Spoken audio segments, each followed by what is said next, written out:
Were you run out of Evanston? What? Were you run out of Evanston? Yeah. You didn't know that? I'd run out of everywhere I've been, you know. Well, the difficulty of living where we lived was the place we lived. You see, they had a big family moved in there, and they had a carriage house with servants and everything like that.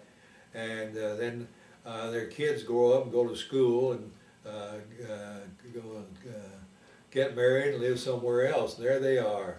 And they're old people, and they have this great big house. And the carriage house, they don't need it anymore or something like that. So they were up to be sold. So they were glad to get someone like us in a way to keep it. Next door, we had an home by a group of nuns living in that. Oh. And they took that, you know. Well, they were block busting down at the one end of the Black Swan, coming into Evanston. lower on down toward Chicago, then Evanston. Well, the city fathers didn't like the blacks moving up like that. The ones that, so the council came to it. And they had a great guy that was the head of the organization, and he kept us advised. He said that was a major thing. Well, you can imagine a place like this. It's very quiet and staid, and they're scared of black moving in and everything else, and afraid of the wrong people moving in next door and that kind of stuff. And here a bunch of people come up from Texas, 6 families with their dogs and their children, and they just flood the place, you know, parked all around and everything else. The carriage house now didn't have any carriage, kids living in that and all this sort of thing. And I remember the dog, I brought it, we had a dog, a little beagle, toy beagle, and he'd get loose at night and wander sometime, and he'd come and dig in people's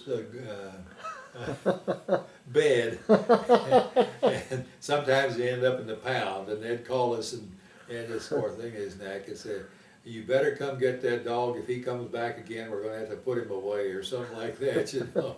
Well, here we are with dogs who dug up people's butts. Our dog was just one of many. Oh, wow.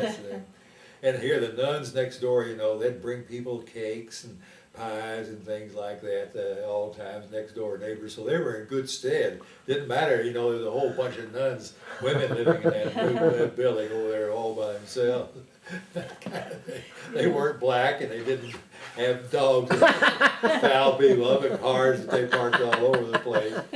So we didn't have a good reputation in the neighborhood, although we were very kind and helpful to everybody as we could be. It just seemed we didn't fit in properly, you know. All our cars and their Texas license, and the city fathers just get more restless and more restless as the block busting continued and everything. And so they finally, and I'd been in constant touch with them and things like that, and tried to keep them advised and cool them all down and everything. And they finally said, "We want you to come meet with the group." And I said, "Well, what's it about?" I said, "Well, we're not sure about whether you should be here or not." I said, "Well, I'm not sure that I'm the guy to come. I'll have the fella come over that's really gunning this for us." So I took Joe over and introduced him to him.